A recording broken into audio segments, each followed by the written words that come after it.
Welcome to Alfalfa, ladies and gentlemen. So, we've got a different episode. We're taking this a different direction today. We've been listening. We've been doing our best to listen, and we're hitting the soft reset button. And, all of us here, you guys all listen to Tim Ferriss, right? And I was thinking about this the other day. When Tim Ferriss started the Tim Ferriss Show, I think it took him like 50 episodes to actually even admit that he was going to commit to this podcast. His whole take in the beginning was just like, I'm just doing an experiment. Let's see how this goes. Let's see what you guys think. I don't even know if I'm going to stick to this. Is this hard fucking work? I don't even know if I want to do it. And ultimately, I think that for us, this has always been something that we were doing anyway, right? We were doing this for fun. And we said, why don't we start recording this? But I think the thing that we realized is that we need more intention.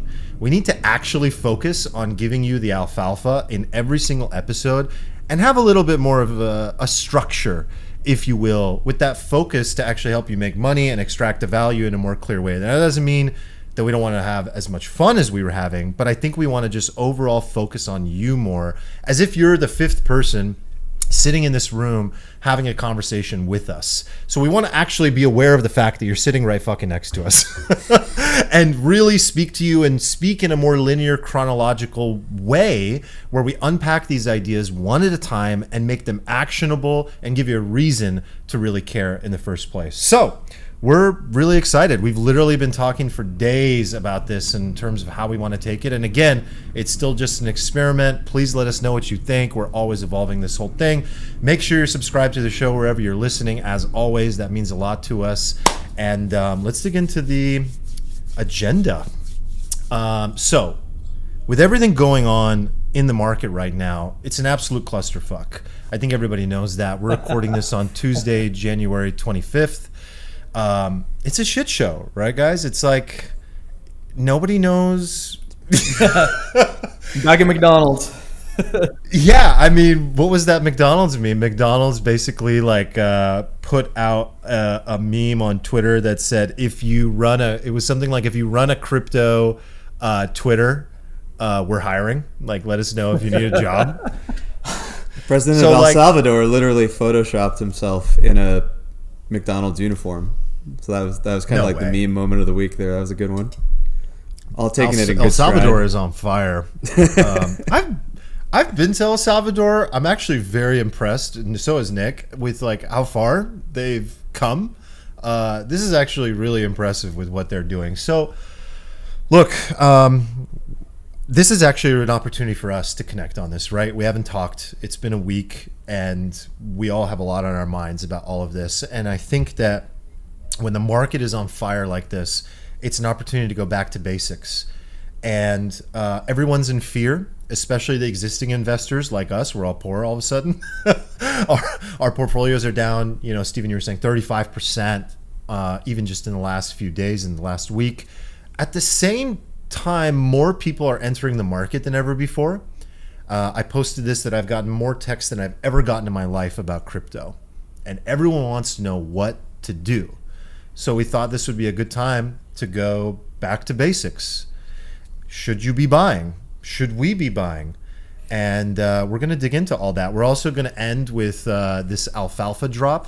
So it's like extra alfalfa at the end of the show. So make sure you stay on all the way through. So look, this all starts with Bitcoin. And really the question is, should you buy the dip? But one of the things that the naysayers have been saying, and I'm going to come to you on this, Eric, is you obviously with your traditional finance perspective and education, you think about this stuff a lot. Everyone's been saying that Bitcoin is the inflation hedge, that cryptocurrency is the inflation hedge. Is it though? It's tanking. We're all bleeding. And Bitcoin was supposed to fix this. So what is happening here? Let's start to unpack this. Yeah, so to answer your second question first, the inflation part, I think, I haven't been a crypto investor as long as you guys. I'm from the traditional finance world. I was a naysayer of crypto for years. I was living in San Francisco and heard about this shit and was just so anti for a long time, and finally came around. And what I noticed is that it's not just me. It's a lot of these traditional finance guys who are starting to come on board. Institutions are coming on board, and it's a double-edged sword. Like what you see is when institutions bring big money, the number can go up, and that happened. But I think what you also see is that these institutions don't really trust crypto yet. They look at crypto as kind of like a risky trade. So when people say that it's an inflation hedge, I think that's actually true, because like Bitcoin inflation is programmed in. It's much less than what we're seeing out of the US dollar inflation today. So I think that's true. But in the short term, what you're seeing is institutional money treating it like a risky asset. And when risky assets become out of favor, crypto assets get thrown in with that as well. So like correlation between Bitcoin and stock market indices have been very close to one. As stock market has gone down, Bitcoin and other crypto has also gone down. So I think that's what we're seeing today. But back to your first question, am I buying the dip? I am, and that, like Bitcoin and Ethereum in particular are two of my highest conviction assets in my entire portfolio, and I think we'll get into why that is going forward. So you're buying the dip, and do you think, what kind of investors do you think should be buying this dip? Because you're probably getting hit up as well. I mean, obviously you deal with clients on a daily basis, you deal with friends on a daily basis who are asking you this question.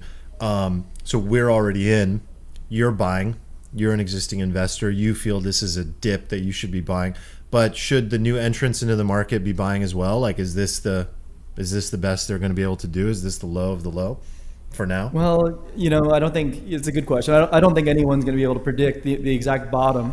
Like maybe Steven can point to the charts that suggest that, the bottom is not, we're not quite there yet, or what have you. But what I see from a zoomed out perspective, like if there are investors who don't own any crypto now, like what a better time than to get in right now. Because I think like when Bitcoin was at 69,000 and ETH's at 48,800, you're thinking like, damn it, if I just like would have gotten in at ages ago, I'd be okay. And I personally think like when I'm in there, I'm like, we'll never see like 30K again. And here we are.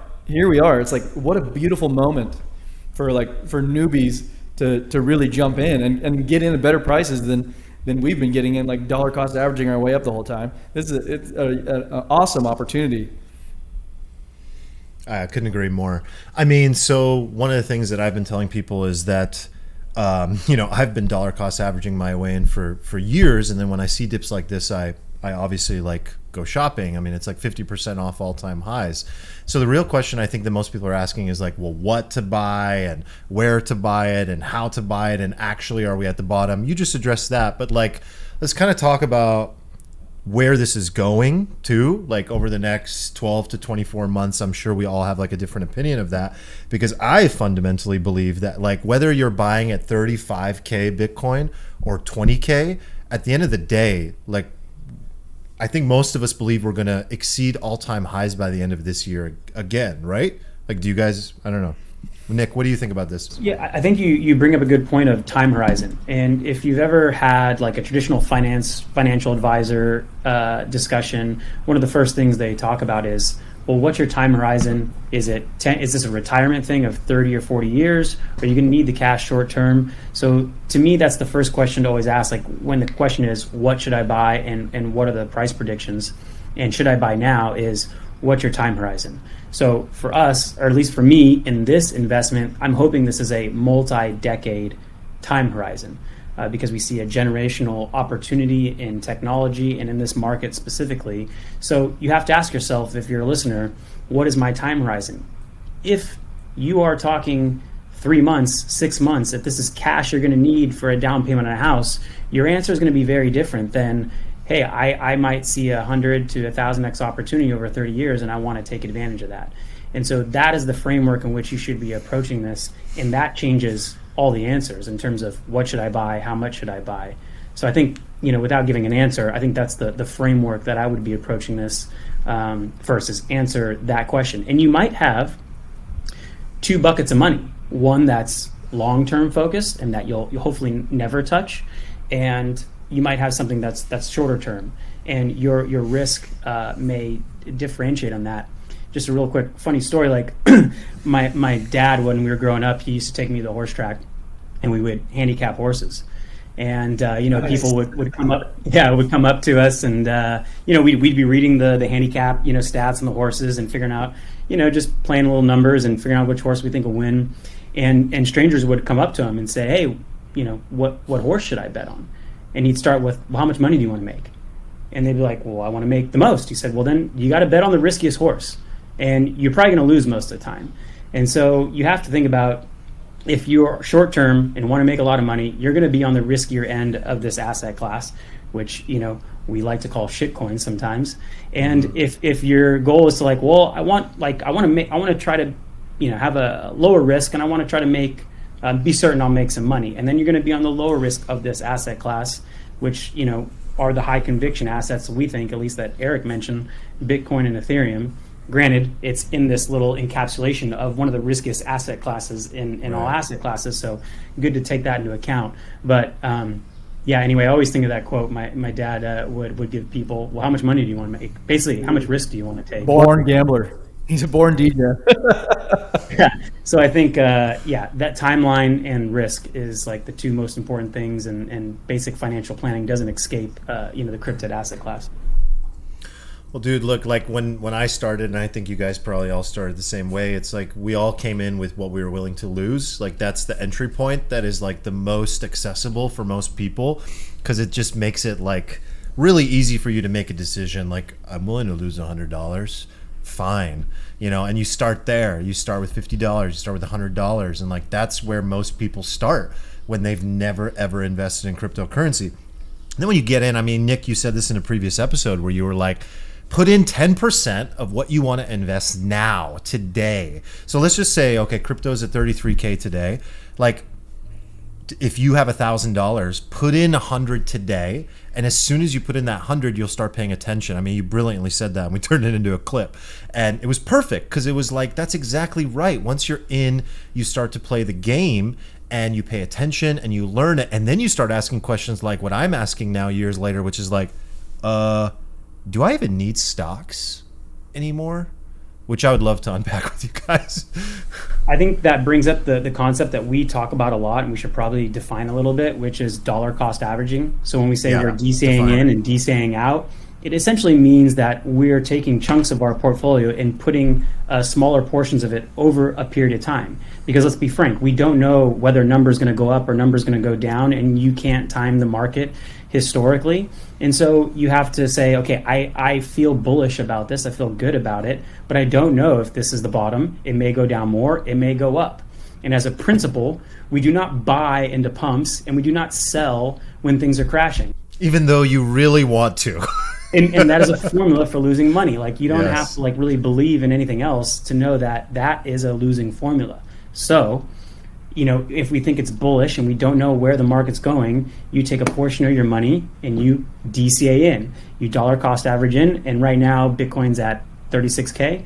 So maybe you take 10%, 20% of the stack you intend to invest, buy now. If it goes down, you buy it again. Nick, how do you define the time period of how to DCA in? Like, this is another question people have, is like, okay, do I take my $1,000 and do I divide it by 12 months or 12 years or 3 months? Like, what, how quickly do I get in? Because like right now, even I'm constantly fine tuning my DCA strategy, right? Because I'm like, well, this dip could only last like 2 weeks, or it could last 6 months. So it's really hard to determine that, but that removes the variability of all this, right? So I guess, is there a framework for that? I mean, I think it obviously depends on people's income. Like, if they have consistent income where they can take a percentage of that and put it in, I think that's like a simple strategy. You could take X percentage of your paycheck, of your earnings, and start DCAing in to certain investments, stocks, crypto, whatever. If you have a lump sum of money that you're trying to deploy because you have a strong conviction, then you might be trying to deploy it a lot sooner. Best case is, during 2020, I met early on with, I think it might have even been 2019.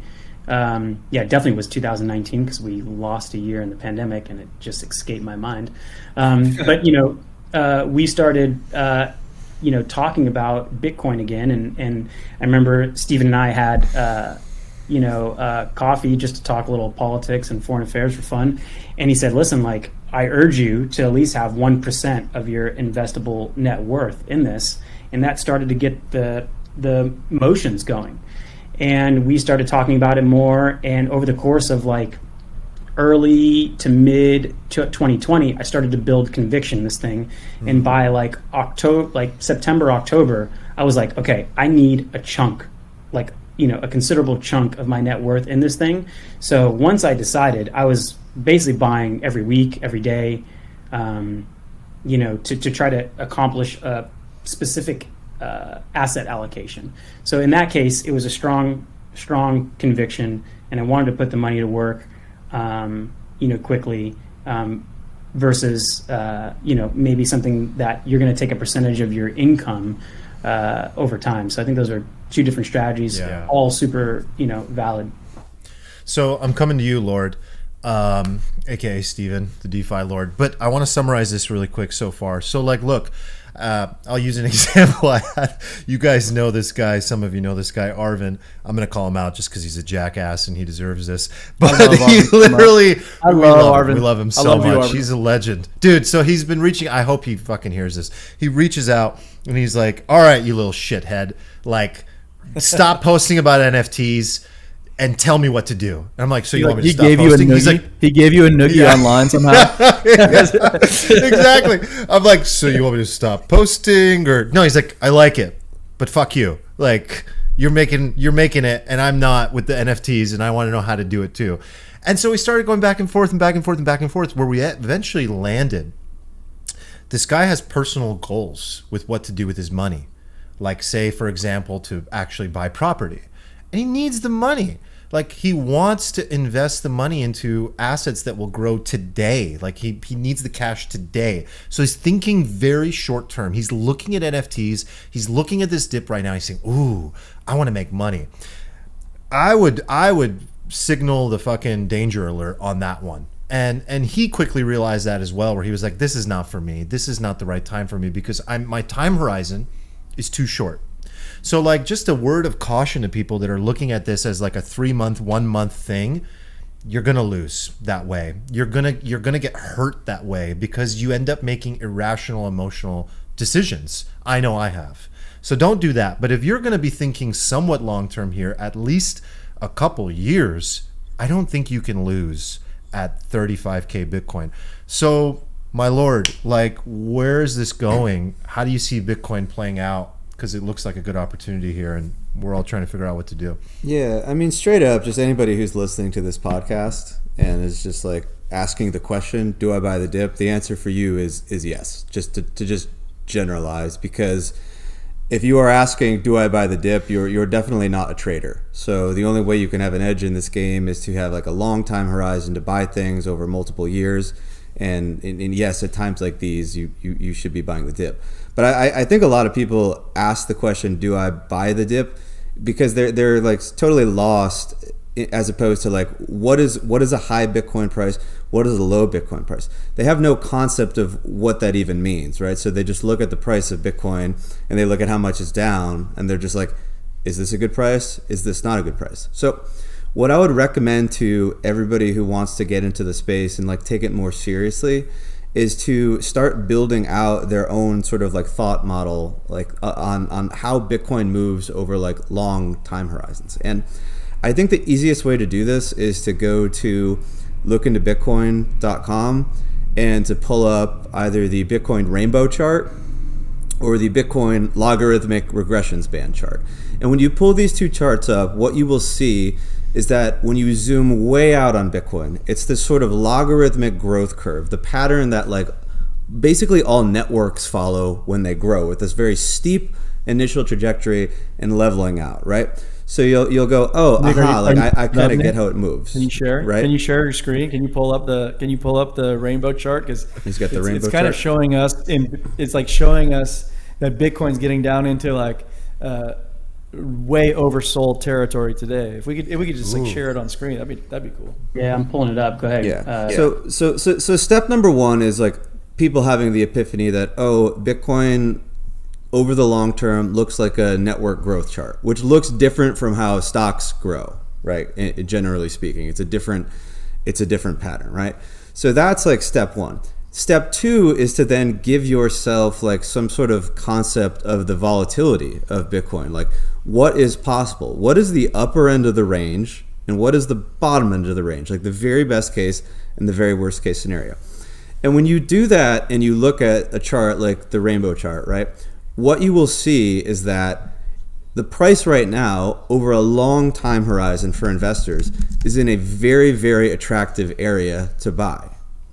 What you will also see, however, is that there's still like a very scary amount of room to the bottom of the chart, right? Now there's a very euphoric amount of room to the upward part of the chart and like the hundreds of thousands.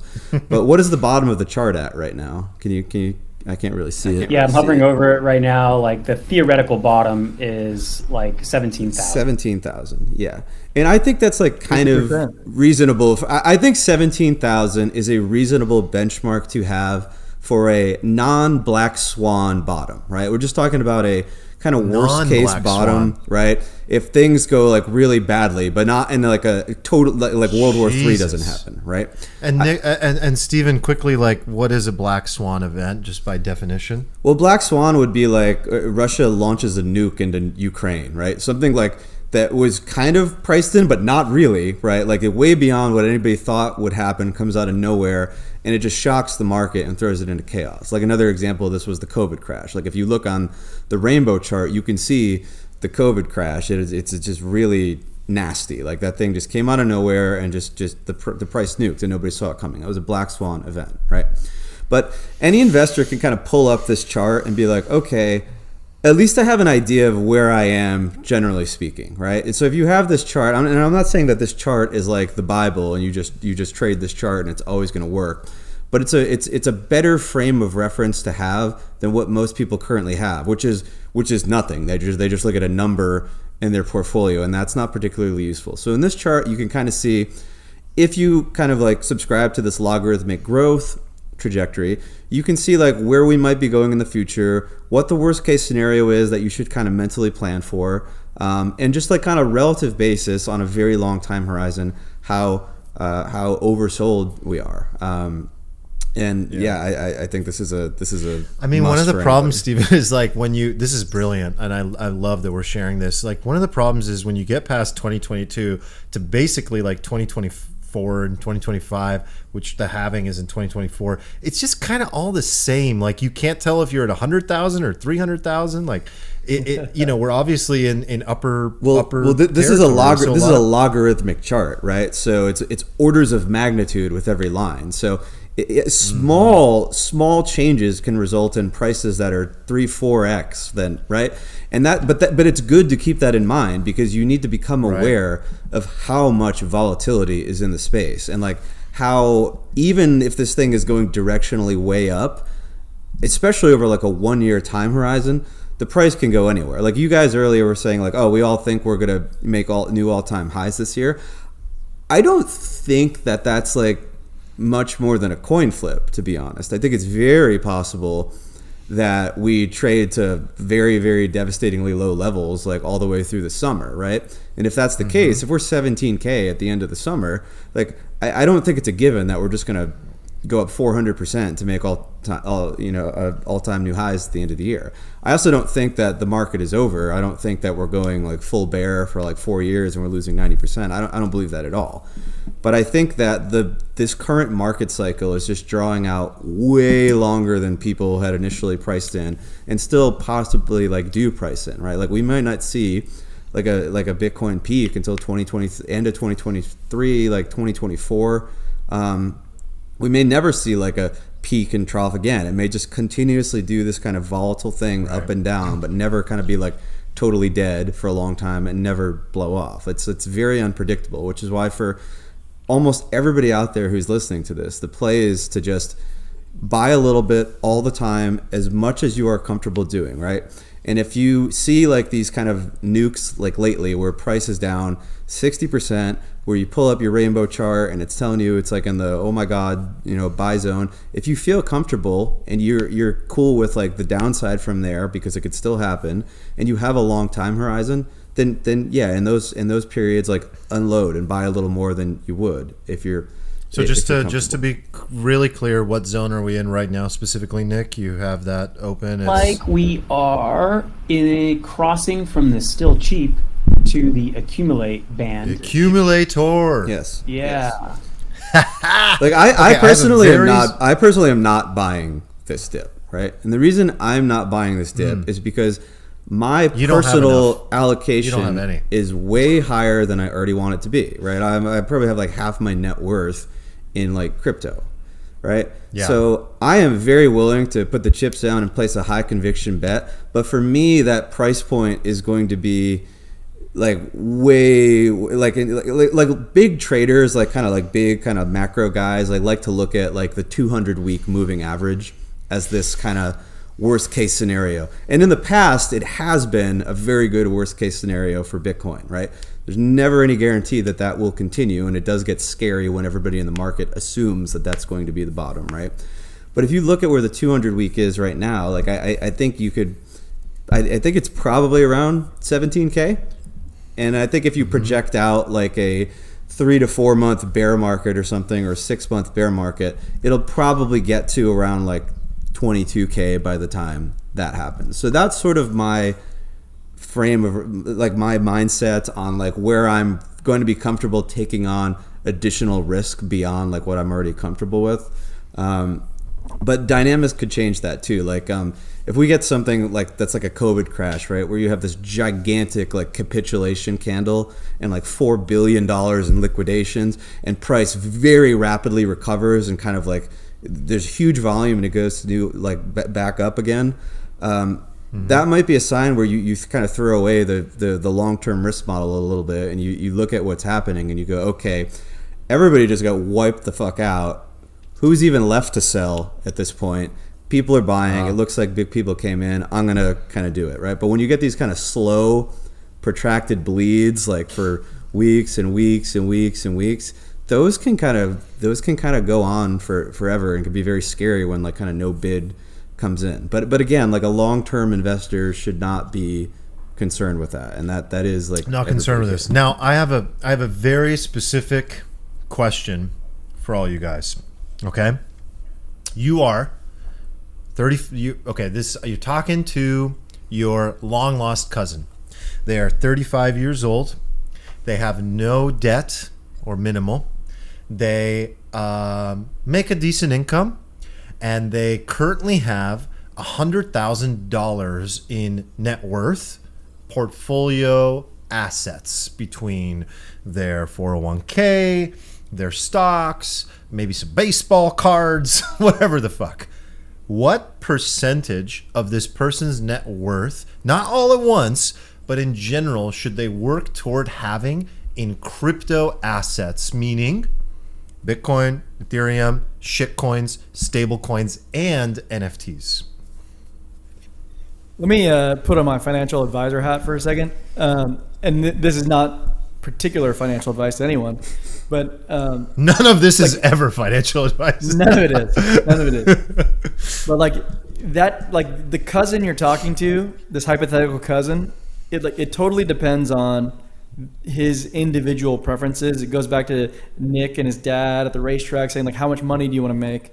Because like there is a 35-year-old that doesn't want to lose money, like even on paper. I think like I know, but Bitcoin, we have to hit the mean somewhere. We gotta find the median answer here. I've found I won't answer for my hypothetical cousin. I'll answer for myself. Like okay. I've found myself allocating more and more to crypto over time, and that's like what we've talked about on previous episodes, where you like Bitcoin and ETH are lower risk even on the crypto scale, but then like you can go even way lower risk on the crypto scale in talking about stable coins, and stable coins will get you a higher yield than you would get in traditional finance on like a similar risk asset.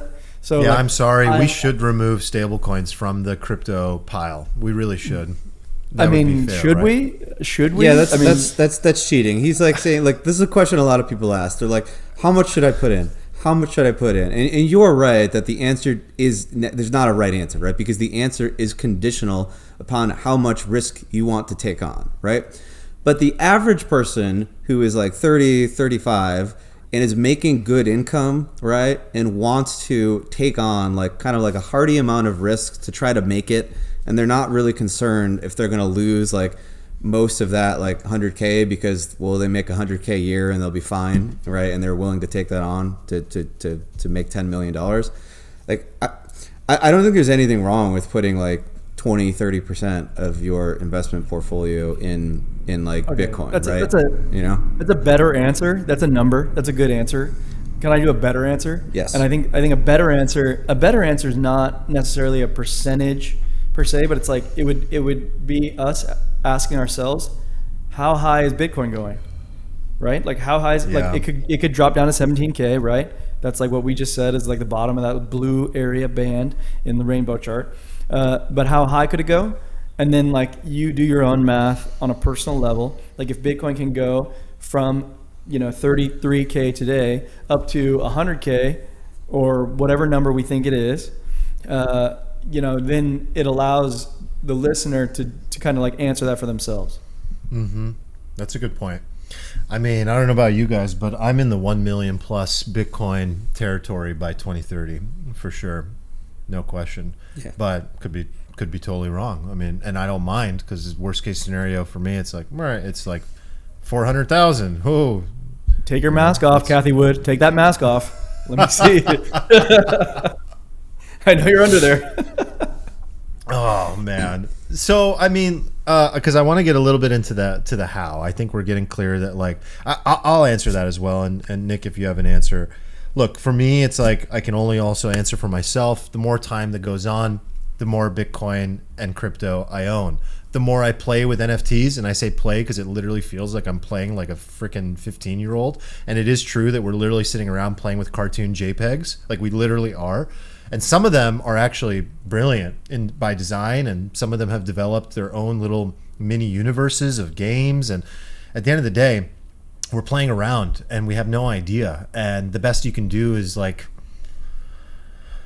I mean, we talked about this in a previous episode. Like, you have to have some inside baseball, insider information to really succeed in that world. So at the end of the day, the more time I spend in the space, the higher my conviction, the more I say, we're all going to make it.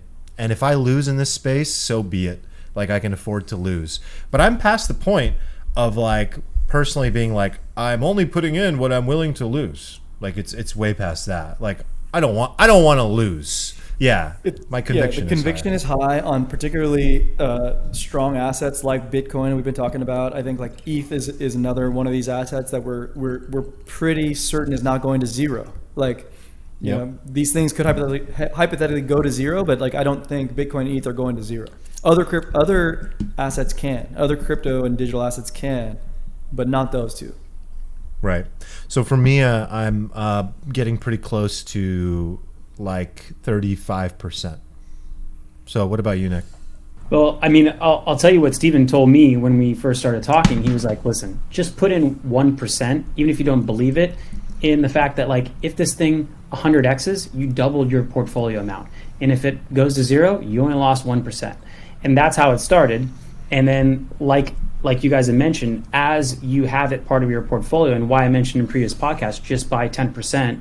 When you have something in your portfolio, you have ownership over it, you tend to learn faster. And I think the more people will learn, the more confident they'll get, the more conviction they will build, and the more comfortable they'll be about having it a larger percent of their portfolio. Now, that being said, there's a lot of people who entered in 2021 and are now experiencing their first 60% drop, and now their conviction is probably wiped away. So along with that, you just have to realize that this is one of the most volatile asset classes. It can be at times, and so as long as you got that going in, I think that's important. And I'll say just one other thing on this topic in terms of how much should you put in and how to view this asset class. Typically big technological changes in the past have been reserved towards venture capital funds. where it's a highly illiquid asset investing in a private company that is building a technology, and the time horizon is 7 to 10 years. It just so happens that this technology allows everyone to have ownership over it. There's a little bit of decentralization that allows people to have ownership over it, and we'll talk about that a little bit. And so part of that means that anyone can buy it. We all have access to it now, which is great, but there is a 24/7 marketplace in which you can buy and sell. And so that can be a downside for any investor, really, that they can trade it on a daily basis and a weekly basis. And it may help to approach this like a long-term private equity deal, a venture capital asset, because you really are investing in a long-term technological shift, and it might be the best approach for you mentally to take, and it may help you say, okay, well, what part of my portfolio am I willing to hold if I was going to invest in a big technological shift within a private company without touching it? And you might find a feel-good number that way. Wow, dude, that's good fucking shit. So just to put this in a different lens as well, like basically what you're saying is like what most retail normal investors have had to deal with, like in general, unless they're an accredited investor, is they're not getting access to good deal flow. And the best that they can do is actually they can't even angel invest. They can go to something like WeFunder or Republic, and now there's a law that allows them to do crowdfunding investment, but ultimately you're getting equity in a company. Like you would come to my company if we wanted to raise some money, you'd put down $1,000 and it's gone. And it's locked up until we have an exit event of some kind, a liquidation event of some kind, or in the very rare case that we make distributions, which some stock companies do. And the difference here is, and we are going to go into this because it's a really exciting thing that makes crypto different in general, is that everyone around the world, no matter where the fuck they are, has access to this. The borders are dropped and we're all in, and we all can trade with one another because it's permissionless. It's a beautiful decentralized network, and it ultimately like removes these regulatory barriers, right? Which is a beautiful thing about it. So with that comes a lot of like power. And what I'm hearing you say is like, don't do it and put too much into your like emotional irrational behaviors, and tell yourself like, yeah, I'm going to lock this up for like 5 years and do what I would have done anyway if it was just a normal equity investment that I was giving my cousin. If I was giving my cousin $25K for his new startup, I wouldn't get it for 5 years anyway. So maybe approach Bitcoin the same way. Yeah, potentially. Like the pro is that we all have access to this now, which is great, but the con is that, okay, now you have to learn a set of skills that, we necessarily didn't train professionally for, which is investing on a long time horizon. And so, yeah, it's a good, but it's also like a skill and something that you'll have to learn. And the only way to learn is like, I think, taking your lumps over time, for sure. We've all done it. But yeah, pro and con, I think. I think a great way to close this thread is just, Nick, if you could address like the basic best way to actually how do I buy? I want to buy today. I don't own any yet. Let's just hit that. We're talking logistics, like, yeah, exactly. Like tell me what to do. Like, where do I go? Do I go to Coinbase? Do I open a MetaMask? What is a MetaMask? Like, do I go to Robinhood? Do I Square Cash and PayPal have it? And everyone's telling me I can buy Bitcoin. Where do I go? Yeah, so you do have options. I think the simplest option is you download the Coinbase app, you create an account just like you would a bank account, and you purchase it there. And you can set up one-time purchases. You can set up recurring purchases. If you're on this, I'm going to DC in every week, every month, and you purchase it there. You can also purchase other assets like Ether and some other protocols and tokens that you may have heard of, and start there. And I think that's the easiest, best way to do it, to get started. And yeah, you'll open that thing up, check your numbers, and they'll go up and down. Then you'll start wondering why to go up and why to go down. And maybe that'll lead you down a path of learning more about it, and then kind of building your own framework about how to think about it. Yeah, and Eric, can you just address like what your rabbit hole with this has looked like, from going like calling it rat poison to like your hero calls it, which he's my hero too. Like, honestly, he's an incredible human being, Warren Buffett. I just think he's wrong about this. He's just fixated on what works for him. But like, you literally went from buying on Coinbase to now doing what you do today. What does that rabbit hole look like for you? Like, it's powerful, isn't it? Like, it's a slippery ass slope. Man, to toot our own horn, actually, like, it was you guys. It was like meeting up on Wednesdays in 2019 with you guys and talking through this stuff, because I was so tied to this previous dogma of like, well, what do the cash flows suggest that the valuation of this asset actually is, like the intrinsic valuation. And what I'm learning, or what I've learned, is that there are many ways to value an asset outside of just what traditional finance has used. Stephen mentioned some earlier, which was like, you sort of like how to value a network that's growing exponentially, et cetera. So I think my rabbit hole might not look the same as everybody's, because like I come from a traditional valuation background, and maybe like most of our listeners like aren't doing deep valuation dives on everything they invest in. But where I'm at now is, I think the like Bitcoin and ETH in particular are higher upside than a lot of these like large cap tech stocks. And just to put it in comparison, like the realm that I came from or am still in, like these large cap tech stocks are also down 50%. So right. It's not like you're safe there either. Like you get the volatility. You can't escape this volatility. Yeah, you get volatility on both. So why not take the one with higher upside? So that's where I'm at. That for me, like that right there is a very important statement, and that's one that I've been thinking about. I don't know if we'll have time to get into it, but like that's one that I've really been thinking about. Is all this shit, tech stocks, growth stocks, crypto? It's all very volatile. You might as well take the one with the higher upside. And that's left me with this question that maybe we'll get into today, maybe in a different episode, of like, I don't understand the reason that I should still be holding some of these companies. So, we kind of just hit like a lot of the what's going on in the market, what to do today. Honestly, this was really, really good shit. And we wanted to get into the nuts and bolts. Now I think it's like, let's take a step back and just talk about why this matters. So, Nick, Talapino. For those that don't know, Talapino is a play on Italian and Filipino. Now you know. I won't have to do that from now on. But Mr. Talapino, like, this is a revolutionary technology, we could call it, because we have the blockchain aspect, we have the peer-to-peer currency aspect. There's a lot going on, and it has birthed like this entire multi-trillion-dollar industry. Why does this matter in today's day and age, socio-politically, like in general, economically? What does this all mean? Like, why does it matter? Yeah, I think it's good to kind of revisit this, especially during when we see big decreases in price, because you kind of want to revisit why you had conviction in the first place. And maybe I think a good place to start is like a larger macro view, and then we can all kind of chime in on it. I think it's good to point out that we've all grown under U.S. and U.S. dollar superiority. It's something that we've always lived in our lives, at least this generation. And the fact is, though, that empires rise and fall.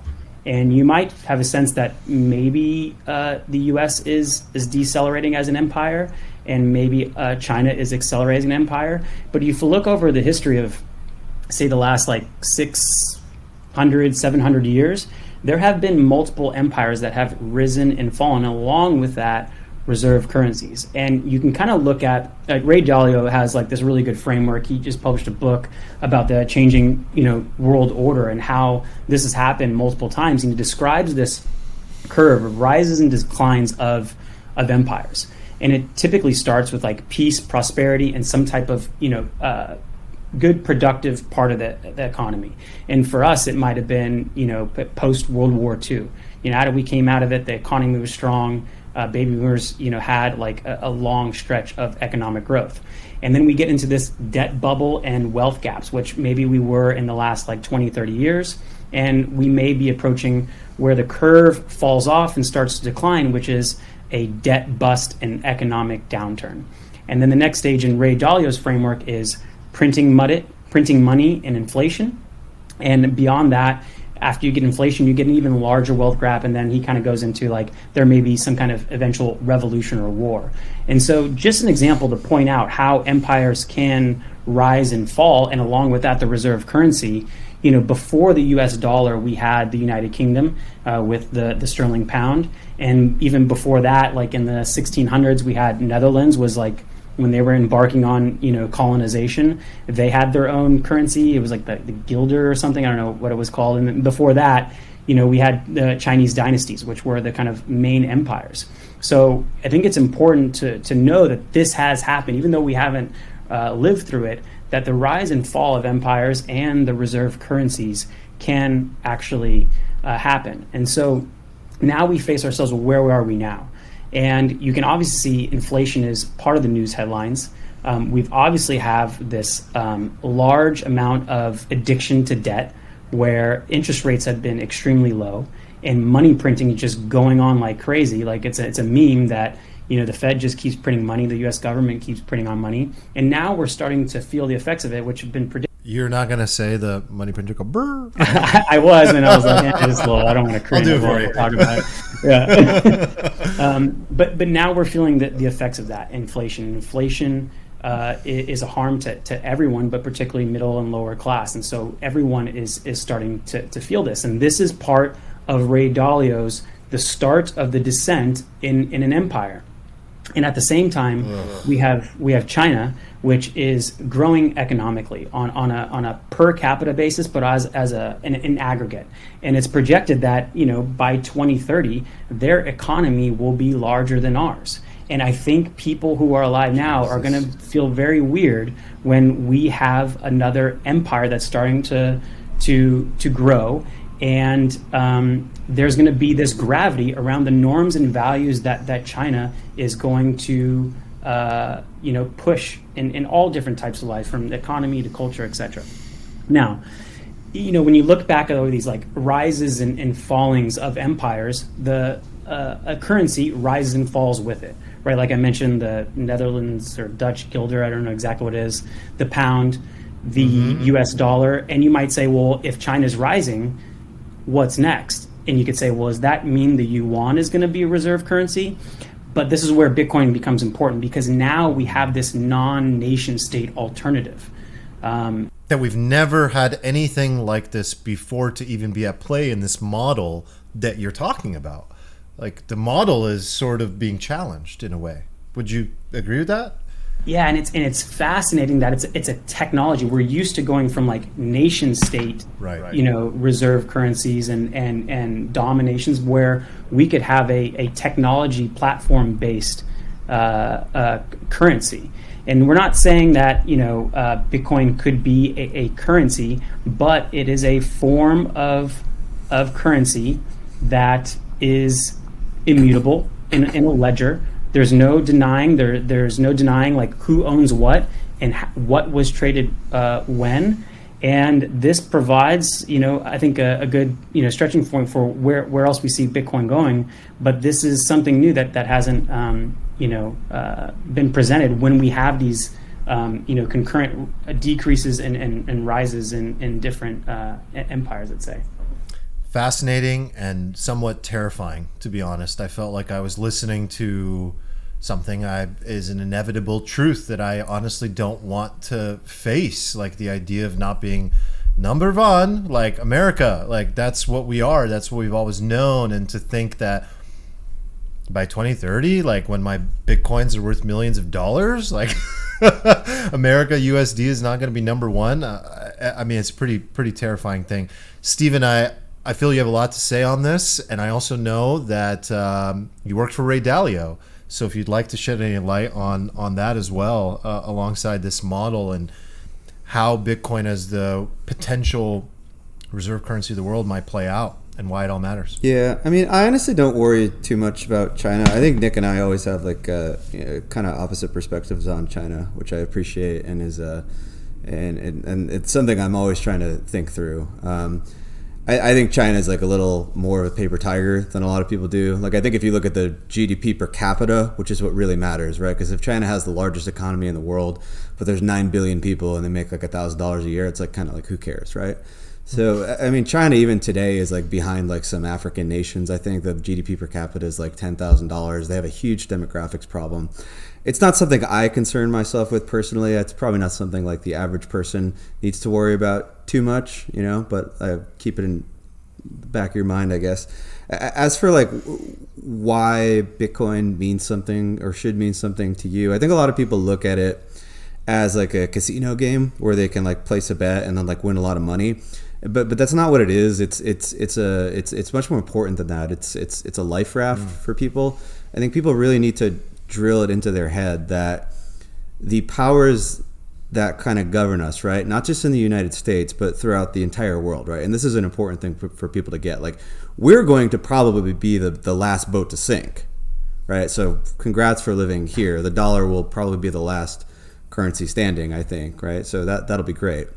But be that as it may, we're seeing this around us, right? Like, a lot of us have been talking about this for years, but inflation is like a real thing. Like, you can't just print money out of nowhere forever to keep like perpetually stimulating the economy and pushing up asset prices and think nothing will happen. So I'm really scared by how many people I know have this sort of just like saving mindset with their money, and they just like keep it in a checking account and don't do anything with it.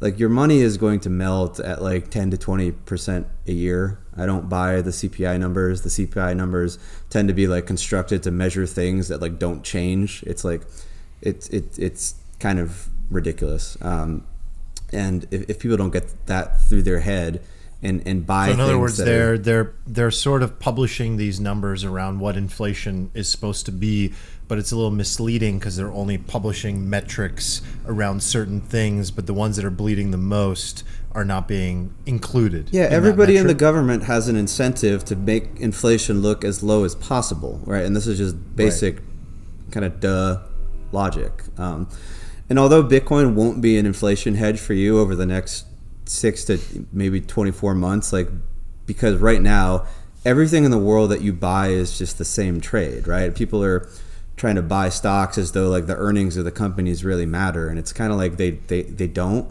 Like, everything is just one big liquidity trade, and this is why markets can be confusing to people, right? They buy and they're like, why does it go up? Why does it go down? And it's mostly just like, is the Fed printing money, or is the Fed tightening? And right now they're at least signaling that they're going to tighten, which means the money spigot's getting turned off, which means like money is not going to just be flowing into all of these assets like it has been, and it could be like really, really, really painful for a lot of people who bought into the top there, you know. But Bitcoin is like the trade of our lifetime is the trade around the dollar. It's the trade around like fiat, right? Even when you buy stocks, so you're buying a company, they're making their earnings in dollars, right? So everything in the stock market is inextricably tied to the dollar, right? And if you have a company that is in the US, but they do a lot of business in like Africa or something, well, those earnings are also tied to those dollars, which are even worse than our dollars, right? So there's this sort of like false sense of diversification you're getting if you're buying like a bunch of stocks, but they're all like US companies. They're all tied to the dollar. If the dollar goes to hell, those earnings are going to go to hell too, right? And we look at the stock market last year, it went up like 27%, but that number is almost like a fake number because inflation, by some people's estimates, was in the 20s. So you've got this like fake like kind of return that you know, it's like the people are trying to make us like look at these big stock returns and be like, oh, we're all getting richer, but it's actually a trap. We're all getting poorer, and if you're not investing your money properly, like in assets like Bitcoin is a non-dollar trade. It's like one of the only trades in the world you can get that's kind of like not correlated to the dollar. Like the trade of our time moving forward is not going to be the stocks, diversified bonds. It's going to be buying real scarce goods that have value sort of outside of the dollar system, right? So things like real estate, that like California coastal real estate, right? Not like real estate in the middle of some vast expanse where you can build as much as you want, but like, you know, California coastal real estate is like, it's like an NFT. it's something that you can't like make more of. It's like finite good. And if they print dollars, the value of that just goes up, right? The other thing about like real estate that's really, really good for people is that you are basically playing the government's game, but in your favor. Like they're keeping rates really, really, really low for you to borrow, and then you get to buy this good and basically just make this gigantic leveraged arbitrage trade because you're borrowing money at 1 or 2%. And if inflation's 10%, it basically means you're getting paid 8% a year to take on that debt while you buy an asset with like 4 or 5x leverage, sometimes 10x leverage. Very good point. That's going to go up, right? So that's going to be a really good strategy for people who want to like kind of stay ahead of the tidal wave and keep building wealth. And Bitcoin is good because it is scarcity, but in the digital realm. It's like the creation of a finite digital good, something that we never really had before in the history of humanity. All digital goods were either like infinite or they relied on some central authority to kind of like enforce their scarcity, right? So they weren't really useful as like trustless stores of value because it had to rely on a third-party corporation or something to give you sovereignty over your money, in which case like you don't have that sovereignty. So yeah, that's my mindset right now. My portfolio is like cash that's yielding very high amounts in DeFi, which is a great skill to learn if you don't have that. And it's basically just assets. It's finite assets. Like I don't own any stocks right now, and I don't know if I feel comfortable telling everybody to not buy stocks, but like I don't own stocks because like I mean look at the TSLA. Most of the Nasdaq just corrected like 50-60% in the last few months. That's what Bitcoin corrected, except when things go back up, like the Nasdaq's not going to go up 20x. Might go up like I know, but 2x. my problem, not to make this about me, is like I never sell. Like I rarely sell anything. So the idea of getting out of something to go into something else is really, really hard. Eric, like you approach this in that manner. Like you've been very much like you and I have very similar, let's just say, investing theses. Like we approach this very similarly. I think we both have this outcome. I think we all have this outcome actually of like freedom. Like ultimately, isn't that what this is all about for all of us? It's accumulate wealth and create freedom. And here we are, we're sitting in this like realm, right, Eric, where we thought that the path to wealth was to accumulate a big enough stock portfolio that we would just draw our 4%, the 4% formula, 4% rule. We draw our 4% and live off that every single year. We have our little nest egg. We hit that mark and we're free. And then all of a sudden, we're going down rat poison rabbit hole and finding out that it's actually like extremely it's revolutionary, right? Like we're talking about something that has never existed before that gives access to everyone around the world the ability to like create wealth for themselves. So now that you look at this, like just even like as a technology and as a scarce good, like, what have you been thinking about this? How would you approach it in that manner? It's a good question. I think I'm kind of in two minds. I would say like long term and short term, because I think Steven brings up a good point. Like all of our assets are dollar denominated, and when dollars are becoming less valuable, naturally the asset value is going to go higher in dollar terms. But Bitcoin in 2021 did not. It didn't. And the S&P 500 went up 25%, 26%. Yeah. This is not me saying that that's like the way forward, but it is me saying like this happened. This definitely happened. S&P went up 26%. Bitcoin was flat in 2021. And, now both... Well, actually, Bitcoin's down 50% from its highs, and S&P's down like 9% from its highs. Yeah, like 9-10%. Yeah. Yeah. So like, back to your question on like why own stocks. Maybe that decoupling is why I own stocks. And when I think your main question was more on the technological shift. I completely agree that like over a long-term time horizon, like this stuff will play out in Bitcoin's favor, but in the near term, it doesn't look so clear the way that we're describing it. And that's Right. important, and frankly, like the risks associated with each are completely different. Like even if Well, let like me, Steven on that said- risks thing, I do have a specific thing that people keep bringing up to me. I'm sure they bring up to you guys. Like first, the first thing they say is like, okay, do I buy the dip? It's like, fuck yeah, you buy the dip. Okay, great, you're in the game. Where do I buy it? Okay, we address that. Big Coinbase, get that 10% in, maybe go harder if you want. Okay, great. Now I'm in, but like, I still have doubts about this. And a lot of the things I hear are like, well, okay, there's 21 million of these things, but who's in control? Like, is this thing going to collapse? Is someone going to hack this? What if the government bans it? These are legitimate questions. Nick, I know that like a big thing that we've talked about a lot is like not just decentralization, but like the government's role in all of this. How do you think that that's going to play out, or does it even matter? Because that's another take as well. Like, there's a bullish case for it not really mattering.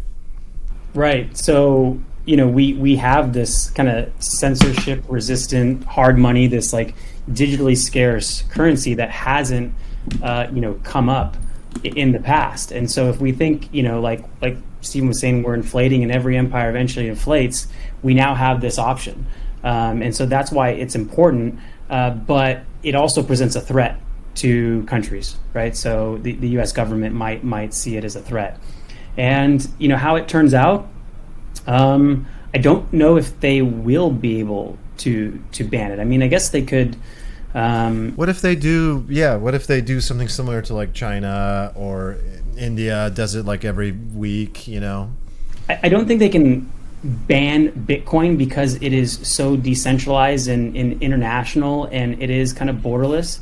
But they can make it illegal to mine, I guess, access it. to transact with. It can trans- be illegal to transact with. and that That's would what they be did, right? Right, Eric? They said in China They can't get rid of it.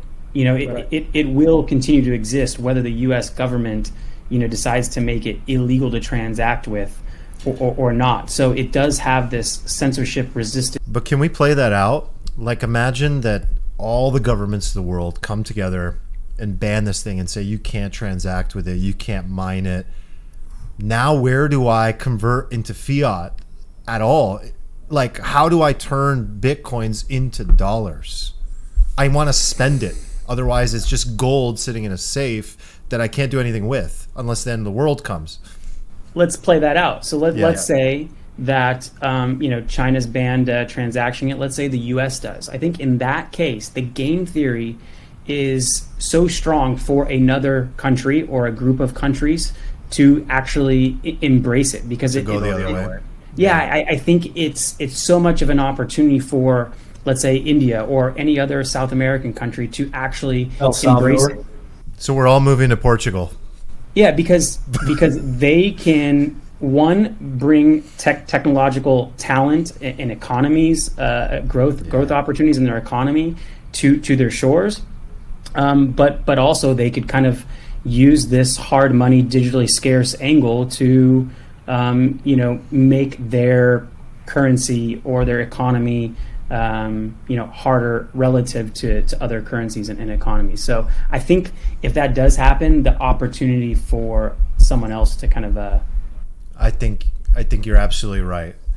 but it would be devastating. I mean, Right. that would be I would kind of consider that black swan, and I don't know what color is below blue on the rainbow, but you might expect that to happen if that does. But I don't think any of us have that in our Well, I don't think the U.S. is showing any signs of that. I think we've all been watching what's been happening lately, and it's actually quite promising.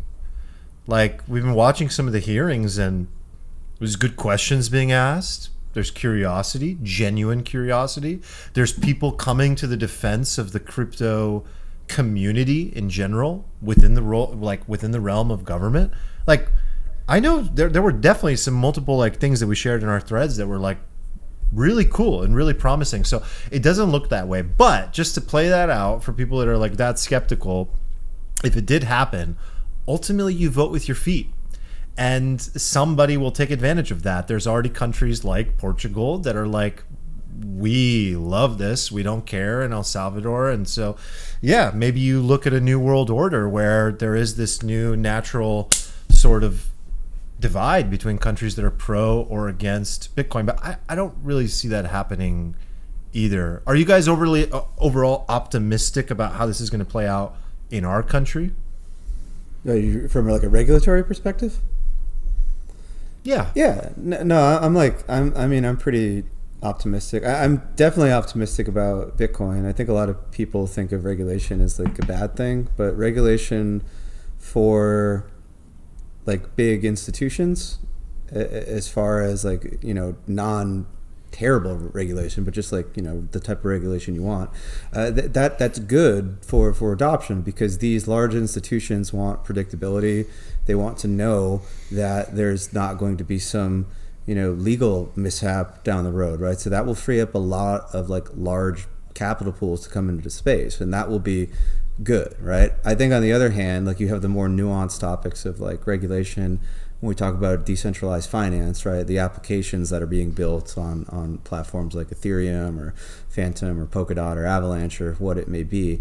That's where I worry about the regulations, because I think there's like so much opportunity for us to build a new financial system that's way more complex than what Bitcoin is, right? Like what people need to understand is that Bitcoin really is this sort of like, I hate to keep hammering on the digital gold meme, but it's like kind of the easiest thing to grasp. It is the gold, it's the base layer, it's the settlement layer, it's the building block upon which everything else can be built, right? It's a foundation for the rest of the space. But alongside that, we are doing this like crazy financial innovation where we can definitely see all of our money just moving onto crypto rails, all of the banking to move onto crypto rails, all of like so much of our lives to move on there. And it would be better and more efficient and cheaper and more importantly, like more transparent and permissionless. But like we could definitely ruin that opportunity with like the wrong legislation, especially around stuff like stable coins, like our friend Senator Warren likes to talk about. So that's like where I'm concerned. Not so much the Bitcoin regulation, but the DeFi. I definitely worry about that too, Stephen, because I don't see any reason why any of the powers that be would want to allow that to happen. Like, where do they coexist?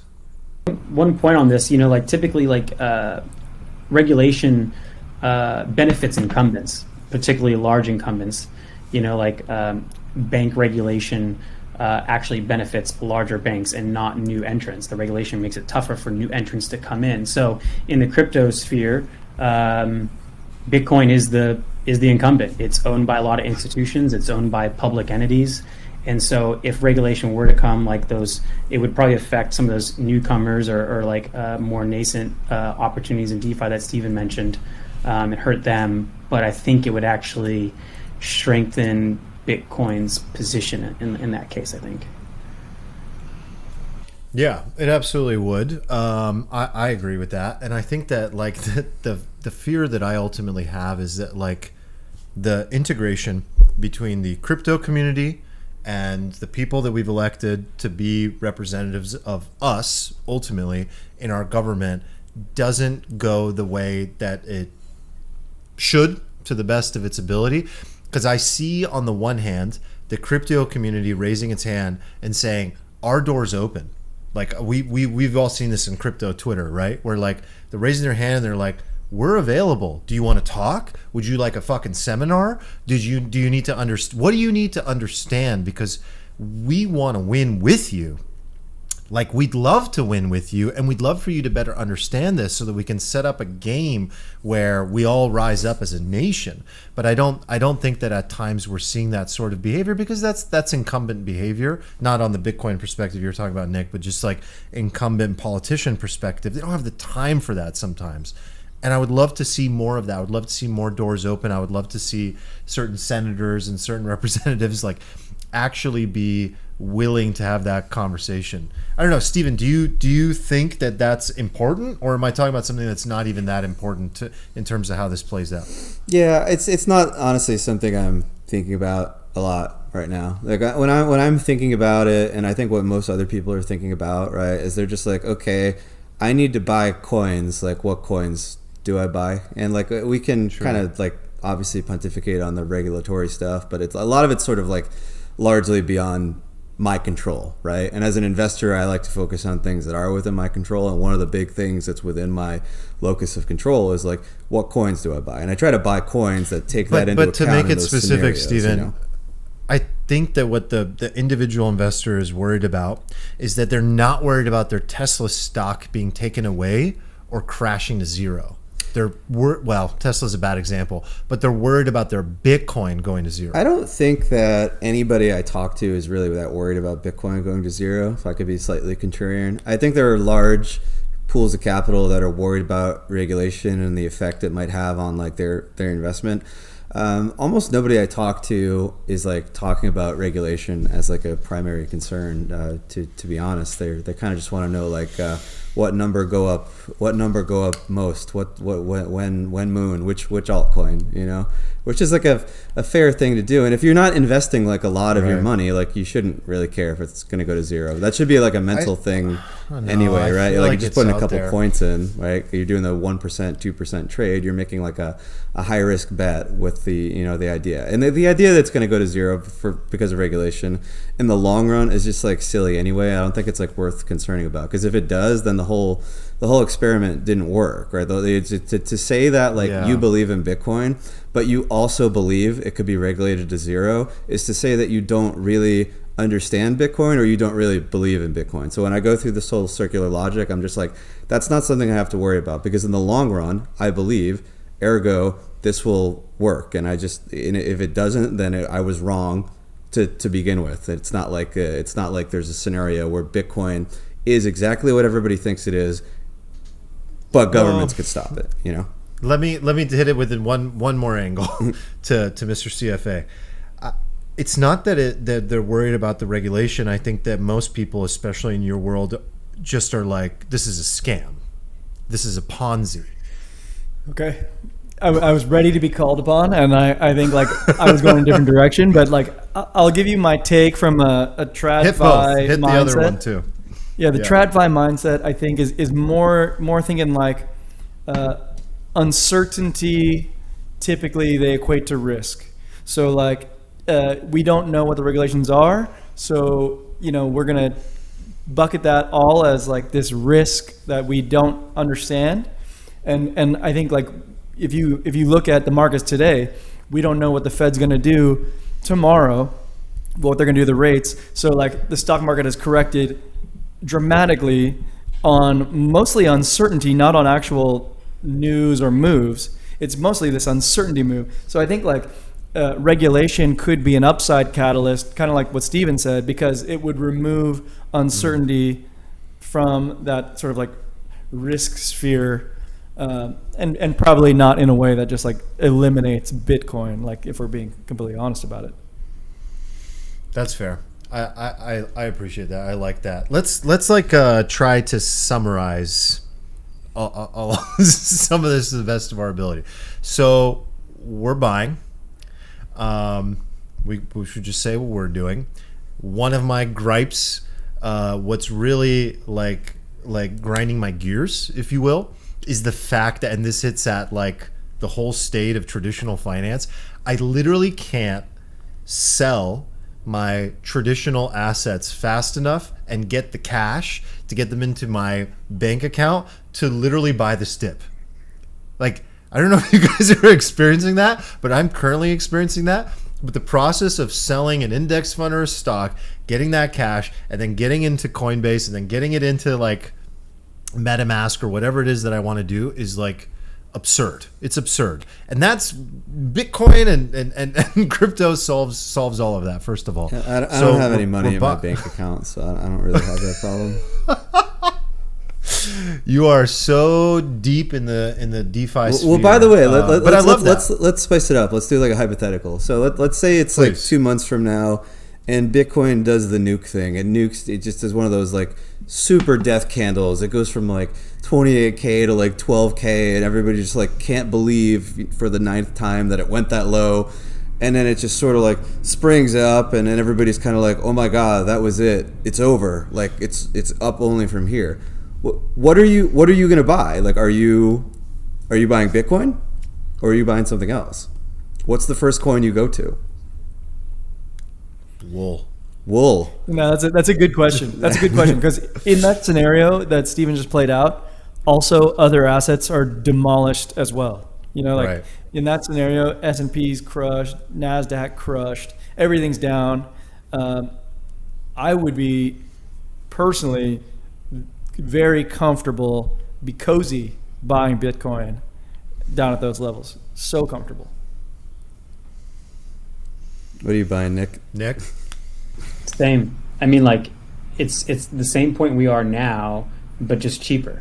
And Right. I think, if the good thing is that Bitcoin's got a ton of history, in this. And you mentioned the 200-week moving average. So if we do nuke down to that, it has historically provided support.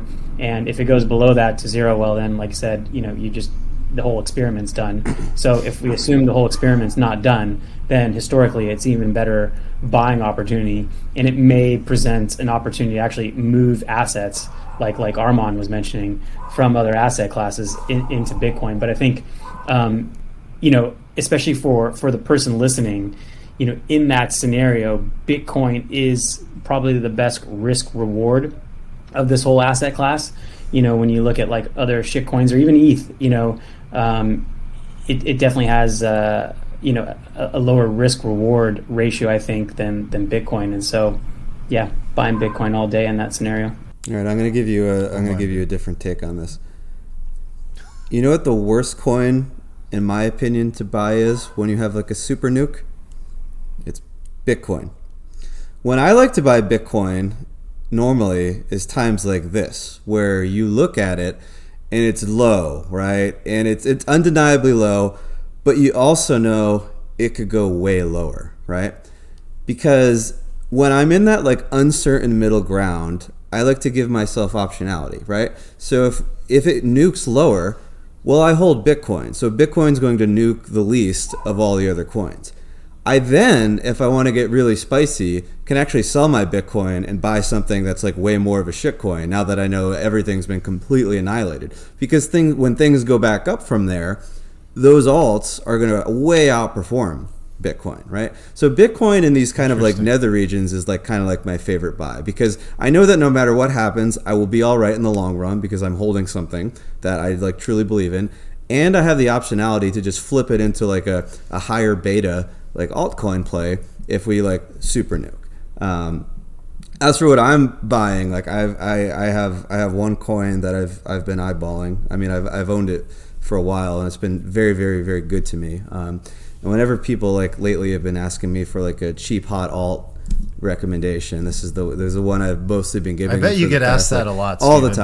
all the time. Steven! Lord, over the fall summer, I got asked, and like like Avalanche was a popular one, but I don't really like Avalanche as much anymore because there's a lot of token unlocks this year, so there's gonna be a lot of selling pressure. But and again, like most of my portfolio is like the vast majority of it is like Bitcoin and Ethereum.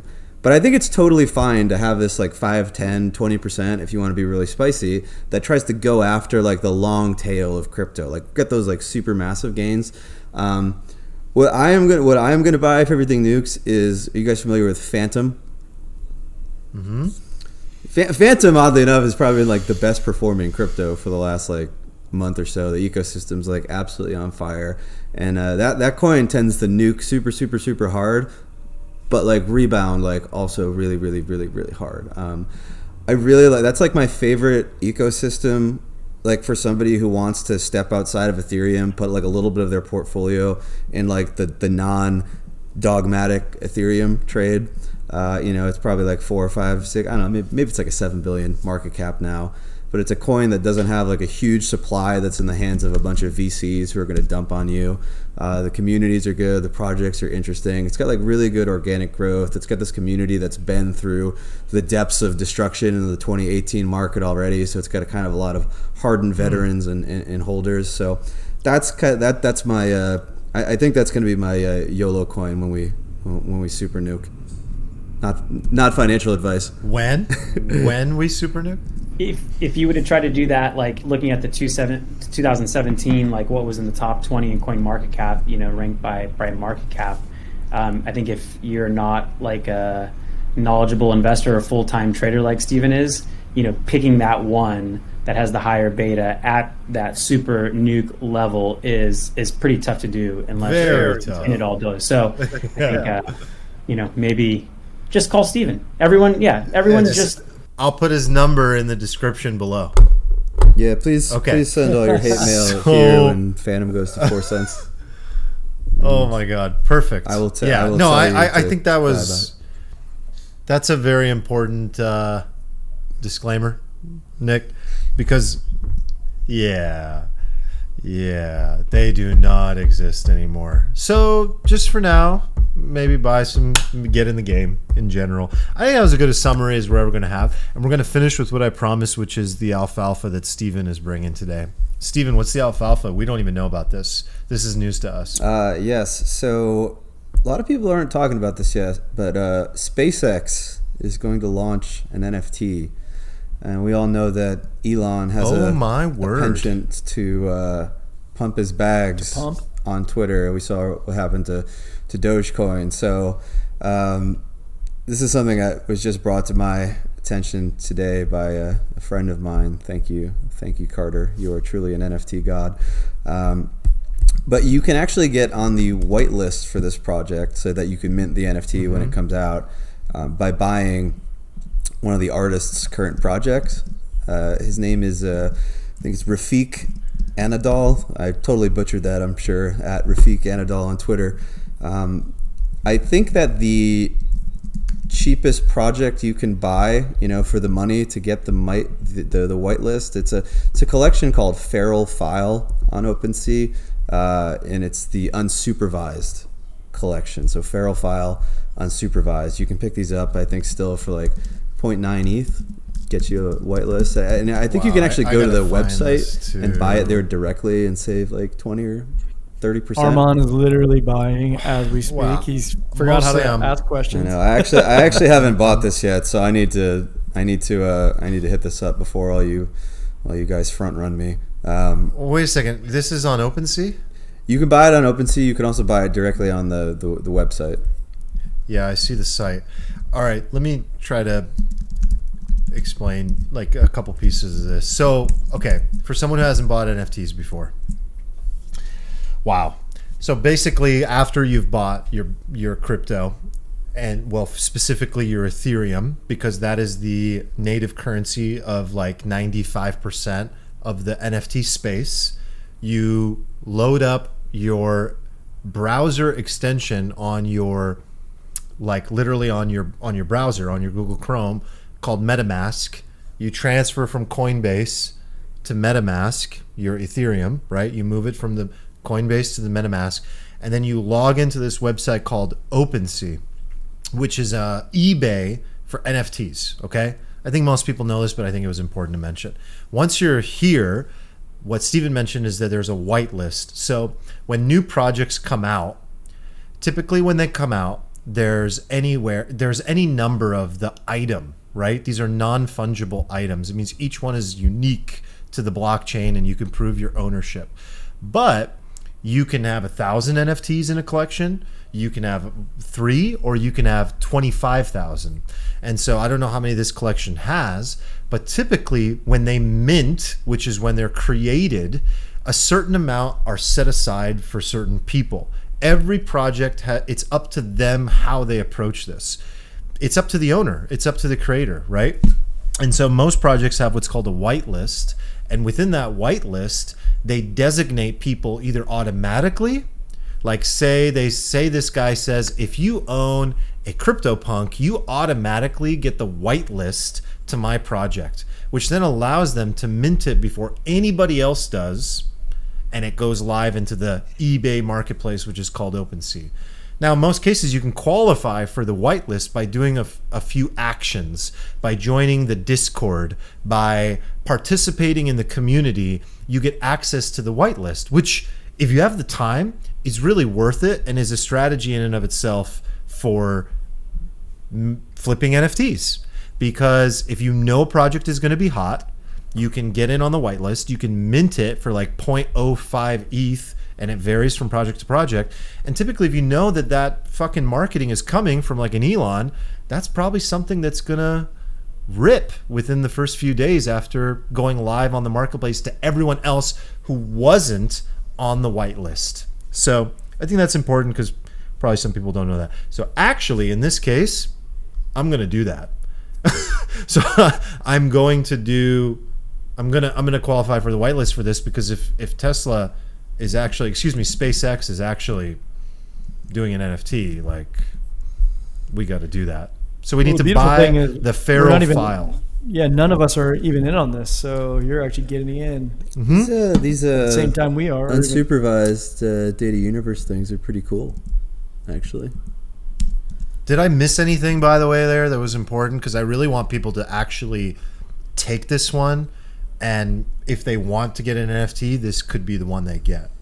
Like, that's basically what they need to do, right? You need to buy the cheapest NFT that this artist already owns, you're saying, and then that will qualify you. And then what happens is, like, when the SpaceX NFT comes out, or when the mint is happening, the blockchain will take a snapshot essentially automatically of wallets that own that other NFT, which is the one you need to buy, and you'll qualify. And then when it's time to mint, you'll be in that pre-launch list, right? Yeah, look, if people are confused, as like my general kind of MO when I'm fumbling through the weeds of DeFi, trying to figure out what the heck is going on, is I just hop on Twitter, I just search for some buzzwords I heard. Eventually I find a thread, somebody talking about it. Eventually that thread usually leads me to a Discord server, and then in that Discord server, I usually find my way to like ask a question like, what is this? How do I do this? Or there's like an FAQ on the side there. That's like a good mode to get in for people who are like kind of NFT alpha hunting or doing any sort of like alpha hunting on like the fringes of DeFi or crypto there. Good call. Yeah, and just on this project I was reading while you guys were chatting, this artist is particularly good at taking data and visualizing it in artistic form. So it looks like they're going to utilize data from that Inspiration 4 mission, which had the first all-civilian spaceflight. And I think he's going to basically use that data to create some kind of visual artistic representation of it. And that may be the NFT. And it looks like proceeds are going to benefit St. Jude Hospital.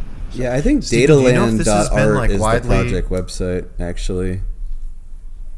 I think this is it. Has this been widely publicized? This is pretty cool. Like, where did your buddy find this? Like, just Twitter, or what? He's just very well. He's very well connected, and he spends a lot of time grinding. And this is 71 days away still, so I think that people in the NFT space are very like ADD. And it's hard for them to get hyped up very far in advance for things. That's years. We're all familiar with that. So. All right. Well, that to me, that's a hell of an alfalfa drop. Thank you, Steven. Yeah. Thanks, Steven. That could be big. This was great, guys. I felt really great about this. This was a fun structure with a fuck ton of value, and we still got what we love, which is to learn from each other. So, yeah. Thank you. That's a wrap. Thanks for leading us, Coach. No, this is fun. I love this stuff. All right, guys, that's a wrap. See you next week on Tuesdays. Thursdays. I don't even know yet. Thursdays. See you next Thursday. Later.